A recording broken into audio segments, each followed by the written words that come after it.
faced these problems in the 1850s, the main sewers were installed. But Bangladesh simply doesn't have the money for engineering works on that scale. And even if they did, the amount of water required to run it would be completely unsustainable. It's a challenge that's drawing in the big guns. One major donor to the cause is the Bill and Melinda Gates Foundation. They're supporting sanitation programs throughout the region. But perhaps because of their background in the computer industry, they're also thinking about a far more radical solution to the sanitation problem the planet faces. They've set themselves the task of changing the way that everyone in the world goes to the toilet. I mean, the toilet is the greatest innovation that has saved more lives than any other. But come on, it was developed in 1775. I mean, we should have come up with something smarter than that. In fact, isn't it crazy that we use drinking water and then use it as a transport medium through very expensive pipes to a place where we spend a lot more energy to get the waste out? So we're saying, can't we have modern engineering, chemical engineering, biology, we don't really care, that comes up with a completely different solution. It says, look, this is waste, but there's a lot of energy in it, fertilizer, nutrients. Yeah. Can't we recover them, use that to pay for the process, and make it safe and pleasant to use? So that's why we say we want to develop the cell phone of sanitation. So we sat down with a few scientific advisors, visionary people, and we dreamt up the reinvented toilet. This little black box that would be independent of water, sewer, and electricity, that would be pleasant to use, would turn your shit into energy, use the energy in that to power the system. And we wrote that down as the specs and said, look, that's the toilet we want. And we sent that to 22 universities and said, can you make it? So, is such a revolutionary toilet possible? I'm at Delft University in Holland. They've taken up the challenge of reinventing the toilet and are working on a machine that will atomize excrement and use the gases produced to create electricity. So, what do we have here? This doesn't look much like a toilet. No, that's correct. It's an industrial microwave. Right.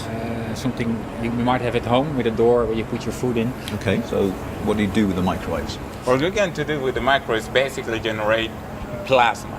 Plasma is a really hot gas, ionized gas, that can destroy anything it reaches. With the plasma, we will gasify the fecal matter. If we obtain a really high quality gas, we can obtain enough energy to make this work.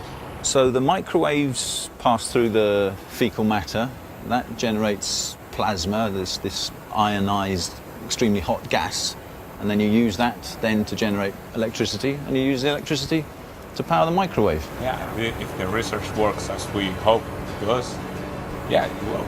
So just add shit. The team have got some footage of their machine in action. They hope that in the future, rather than flush your feces away, it will generate a reaction like this within your toilet. So there's a chance that in the not too far distant future, we'll all be pooing into a machine that creates its own energy from organic waste, just like the time-travelling car in Back to the Future. Who said toilets can't be fun? We're only satisfied when millions of people use these solutions. We want to have a solution that can spread virally, go like wildfire. So within 3 to 5 years, I think we should have toilets that people can use, and 5 to 10 years, we want to see millions of people use. That's our goal, frankly. After 150 years, it seems that the flushing toilet is at last facing a serious threat to its dominance. Perhaps the future is a waterless box that creates energy every time you add poo.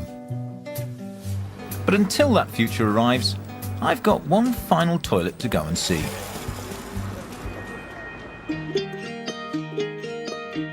When I started on my journey, a friend said that I should visit an alternative community out on the Llŷn Peninsula, near my home in North Wales.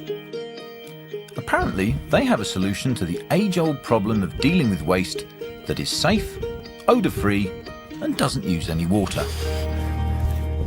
Oh, this is Ray. You're very welcome to the Valley Centre. Thank you very much indeed.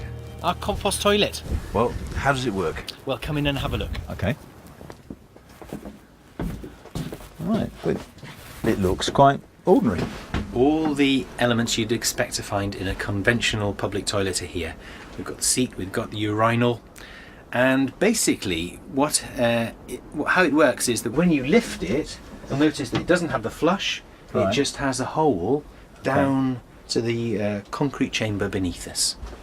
It doesn't smell, no, because the microbial activity is already taking place there. Right, okay. So it's dry compost that's down there, and compost because it's sewage mixed with a dry material like this sawdust here. So that's your flush in a way. So that's the flush. So you'd add a handful of that Yeah, every time you used it.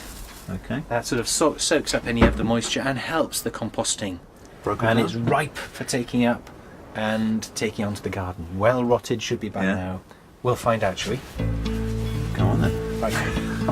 Get the spade. My journey has taken me all around the world in search of the perfect toilet and helped me understand that the way we deal with our excrement shapes who we are. But after travelling all that way, I'm back where I started, in rural Wales, sprinkling a handful of dust on my business. It seems my uncle and aunt were onto something all along. This really doesn't smell, and there are no flies. I'm very glad I don't have to use